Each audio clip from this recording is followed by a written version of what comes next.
Barrister সুমনের bed partner পিয়া বেশ্যা একটা আছে, ও জুলাই নিয়ে অনেক বাজে কথা আগে বলছিল, আমি শুনছি এটা। ব্যারিস্টার সুমনের বেড পার্টনার শান্তা ফারজানা একটা গাদির মতন আওয়াজ, কানে আসলে মনে গাদা চিল্লাইতেছে। এই গাদা মহিলা আমাদের সিটি কি বলে স্তম্ভের মধ্যে জুতা পিটা করতে, অর্থাৎ সকল শহীদ পরিবারের গায়ে জুতা মারতেছে। যারা শহীদ হয়েছে তাদের গায়ে তারা আহত নিহত। সরকার কিভাবে বরদাস্ত করে? ওর হাজবেন্ড একটা এমন একটা বউ নিয়ে থাকে, সেই কুকুর ওর সাথে তাল মিলায় আমাদেরকে অপমান করতেছে।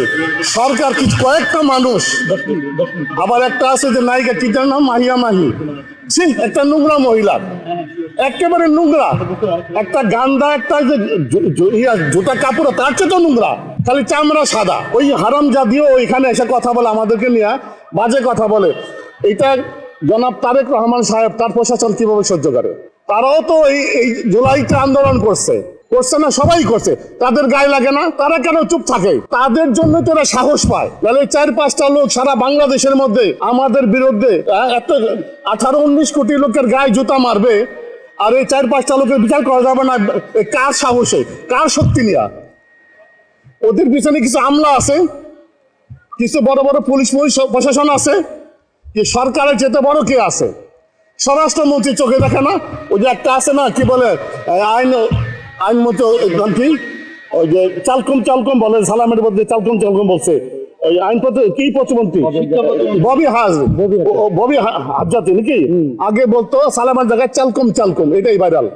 তো ও বলছে যে দেশ স্বাধীন হয়েছে, সবারই বলার অধিকার আছে। ভাই আমি আপনাকে পারবো গালি দিতে, মন দেখছি বলতে আমার অধিকার আছে, আপনি আমার রাখবেন, জুতাতে বেড়াইবেন আমাদের। তাহলে এরা যে শহীদ পরিবার নিয়ে, দেশ নিয়ে নোংরা কথা বলছে, এদের বিচার কেন হয় না? ওই সাদা চামড়া আছে দেখা, যারা এই সমস্ত নোংরা মহিলাদের সাপোর্ট করে, সেই লোকগুলিও নোংরা, লোকগুলিও নোংরা, এদের বিচার করতে হবে।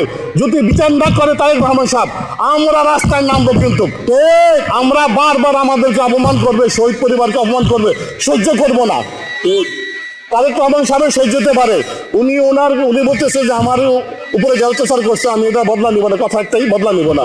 ওনার দিল দরিয়া মহৎ ব্যক্তি, উনি করতে পারে।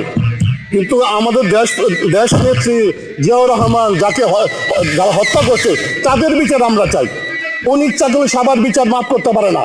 তারপরে 1400 যে শহীদ হয়েছে, 30,000 আহত হয়েছে, এদের বিচারও করতে হবে, উনি মাফ করার কেউ না। এইটা আমরা ভাববো, বিচার করবো না, ছেড়ে দিব। আর উনি কথা দিছে, বলছে যে জুলাই সনদ বাস্তবায়ন করব, তাই না, গণভোট বাস্তবায়ন করব, হচ্ছে না কেন? সংসদে বলা যায়, চোরকে চোর বলা যাবে না, মিথ্যাকে মিথ্যা বলা যাবে না, এটা সংসদ না, বাইরে। তাহলে ওনাকে কি বলবো? ওনার কথার মধ্যে কোনো ই আছে? জবান ঠিক আছে, ওয়াদা ঠিক আছে, কথা ঠিক আছে? নাই। কালকে প্রোগ্রাম হয়েছে, মুখ চিনে দালালদেরকে ডাকা হয়েছে, তাদের কর্মীদের ডাকা হয়েছে। উনিও জুলাই যুদ্ধ ছিল, টুন্ডা বলবো, ওই টুন্ডাই বলে আপনি ক্ষমতায় আসছেন, আমরা বহুত খুশি, আমাদের মুখটা বেড়ে গেছে। ওই দলের দালাল, ও 1400 লোকের কথা বলে নাই, ও 30,000 কথা বলে নাই। এই সমস্ত চাম তাদেরকে নেওয়া হয়েছে। আমি যেখানে যাই সেখানে কথা বলি যে 1400 শহীদ পরিবার, 30,000 আহত পরিবারের জন্য কি করলেন আপনি? আমি কখনো আমার মেয়ের কথা আজকে উচ্চারণ করলাম, আমি বলি না। এখনো অনেক অসহায় পরিবার টাকা পায় নাই, 2 লক্ষ টাকা। বর্তমান যে দালাল আছে না, বসেছে ব্যাংকে একটা দালাল, ওই দালাল টাকা আটকায় রাখছে।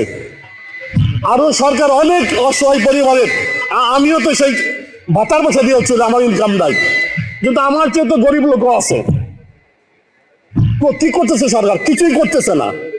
ও সরকারের পিছন থেকে যেটা বলে যে আপনি আগে বাড়েন চলেন, এত আগে বাড়েন না, আগে বাড়তে পরে ভারত চলে যাবেন। যেভাবে হাসিনাকে শুধু বলছে ম্যাডাম আপনি বলেন আগে বাড়েন, আজকে হাসিনা কোথায়? ভারতে। তারেক রহমান সাহেবকে বলবো পিছনের লোকের কথা শুনেন না, আমাদের কথা শুনেন, আমাদেরকে দিয়ে আপনি ক্ষমতায়। যদি আমরা যদি কিছু করি, রাস্তায় আসি, আপনিও থাকতে পারবেন না। আমাদের জুলাই সনদ বাস্তবায়ন করেন, আমাদেরকে নিয়ে খোলা মাঠে কথা বলেন। আপনি ওই ক্লাবের মধ্যে কেন কথা বলেন? আপনাকে যাতে কাঠ লাগবে, ইমিগ্রেশন কি বলে, আরো কি লাগবে, কেন লাগবে আপনি বলেন। আপনি জনগণ দেশে আছেন, জনগণের কি সমস্যা সেটা বলেন। আপনি শুধু আপনার দল নিয়ে কথা বলেন, এইগুলি চলবে না, এগুলো মানতে রাজি। এই মহিলাদেরকে আবারও বলছি, বিচার যদি না করেন, অ্যারেস্ট না করা হয়, যাবে যাদের নামে অভিযোগ। আর এই রাষ্ট্রের মধ্যে যদি এই 24শে জুলাই কোনো লোকদেরকে নিয়ে কটূক্ত করা হয়, যদি সরকার তাৎক্ষণিক ব্যবস্থা না নেয়, আমরা রাস্তায় একটু বলছি না, যেখানে পাই সেখানে মাইক দিব, সে মেয়ে হোক আর ছেলে হোক। আমিও এই বয়সে আমার সামনে যদি বলে, ওই কালকে এক লোক লিখছে আমার মতো বয়স্ক, প্রথম লেখা আছে হেডলাইন বালের জুলাই, তারপর লিখছে অনেক প্রশংসা নিয়ে মানুষ ধরছে, তো তখন থাপড়াইতাম। আমার পাবলিকের মাত্রার সমস্যা নেই, তুই বালের জুলাই লিখবি কেন? এই ধরনের কথা আমরা যদি এখন 71 বাজে কথা বলে আমাকে ছাড়বে কেউ? 71কে সম্মান করি, 24কে সম্মান করতে হবে। আমি আবারও বলতেছি সরকারকে, সবকিছু ষড়যন্ত্র মনে, স্বরাষ্ট্রমন্ত্রীর জন্য কিছুই হয় নাই। এই দেশের সংস্কার কিচ্ছু হয় নাই। উনি শুধু তারেক রহমানকে পিছ দিয়ে শুধু খোঁচায়। আপনি আগে বাড়েন, এগুলি করেন না তারেক রহমান সাহেব, এগুলি করেন না, আপনার সমস্যা হবে।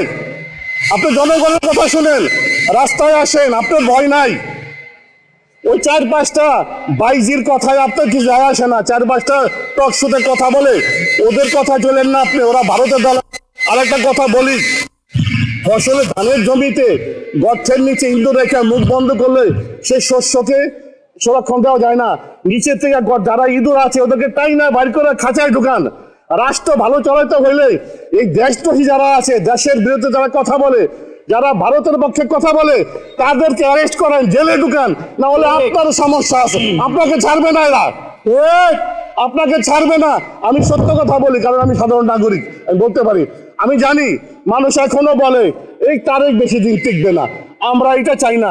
আপনি থাকেন, ভালো করে থাকেন, ভালো মতো দেশ চালান, আমরা আপনাদেরকে পাহারা দিব।